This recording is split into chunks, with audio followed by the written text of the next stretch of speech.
சென்னையிலிருந்து மதுரைக்கு போகும் நைட் எக்ஸ்பிரஸ் இரவு 11 மணிக்கு புறப்பட்டு பாதி வழியில் ஓடிக்கொண்டிருந்தது. கார்த்திக் தனியாக B2 பெட்டியில் அமர்ந்து தூங்க முயன்றார். காற்றின் சுழற்சி அவர் முகத்தில் பட்டபடி ஓடியது. ஆனால் ஒரு வினோதமான உணர்வு அவனை விட்டு விலகவில்லை. நள்ளிரவு 1 மணியளவில் ரயில் திடீரென பிரேக் அடித்தது போல குலுக்கினது.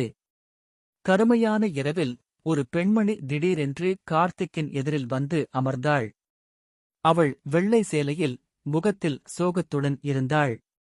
"நீங்கள் யார்?" என்று பயமாக கேட்டார் கார்த்திக்.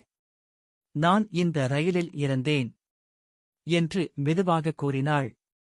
கார்த்திக்கின் இதயம் வேகமாக துடித்தது. "உங்களுக்கு என்ன ஆச்சு?" "அந்த நாள் வேறு ரயிலில் தள்ளப்பட்டேன். நீ என் மரணத்துக்கு நீதி காண வேண்டும்" என்று அவள் கண்ணீர் கலந்த குரலில் கூறினாள்.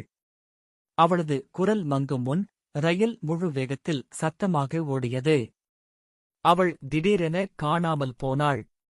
மறுநாள் கார்த்திக் ஆச்சரியத்துடன் ரயில்வே அதிகாரியிடம் சொன்னபோது, "இந்த பெண் சில மாதங்களுக்கு முன்பு இங்கு மர்மமாக இறந்தவர். அவள் ஆன்மா இன்னும் இங்கே சுற்றிக் கொண்டு இருக்கிறது என்பதுதான் உண்மை" என்றார் அதிகாரி. கார்த்திக்கின் கண்கள் ஸ்டாண்டர்ட். அந்த பயணம் அவன் குவாலிஃபிகேஷன் மறக்க முடியாதது.